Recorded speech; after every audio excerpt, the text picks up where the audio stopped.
মানুষ বলে ঘর করতে অনেক দিন সময় লাগে। হ্যালো বন্ধুরা, কেমন আছেন? আশা করি ভালো আছেন। ঘর করতে অনেক দিন সময় লাগবে কেন? 1 মাসের ভিতরে দেখেন এখানে হয়ে গেছে। আমার জানা মতো আর 1 মাস সময় দিলে পুরা ঘরটাই উঠান যাইব, কোনো সমস্যা হইব না। আর দেখতে যদিও ছোট মনে হয়, ঘরটা কিন্তু অনেক বড়। এক সাইডে উনি দেখাইতেছি, তার জন্য বুঝতেছেন না হয়তো। ভিতরে গিয়ে দেখাইলে বুঝতেন। এখানে 5টা রুম করা হয়েছে, তারপরে মাঝখানে কিন্তু অনেক জায়গা মানে ড্রয়িং রুম হিসাবে রাখা হয়েছে। অনেক বড় জায়গা।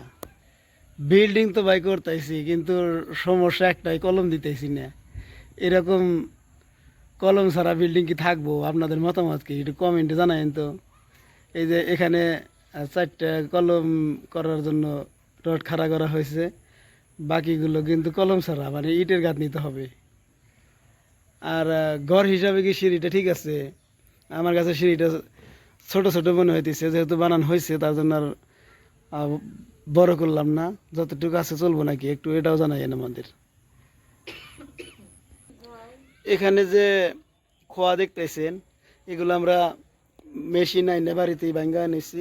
ওই সাইডে অনেক আছে, ওগুলো দেখলে বুঝবেন যে অনেকগুলো ভাঙ্গান হয়েছে। এই যে বালু আইনে রাখছি, কামলা ব্যাগর বালু উঠাইতে পারতেছি না, মানে ঘরে যে বালু দিব সেই লোকটাই পাইতেছি না। এখানে কামলার দাম অনেক, মানে 800-1000 টাকার নিচে কাজ করতে চায় না।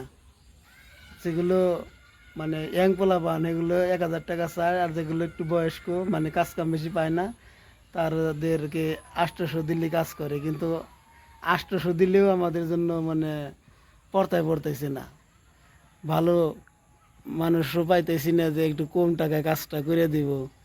ভিতরে অনেক মাটি দিতে হবে এই ঘরের, মাটিগুলো দিতে পারতেছি না। কাজ কিন্তু আজকেও খুব বেশি করে নাই, অল্প একটু কাজ করে চলে গেছে। আর মিস্ত্রি কাজ করে 12-14 জন মানুষ কাজ করে, কিন্তু আজকে কাজ করছে মাত্র 5 জন মানুষ।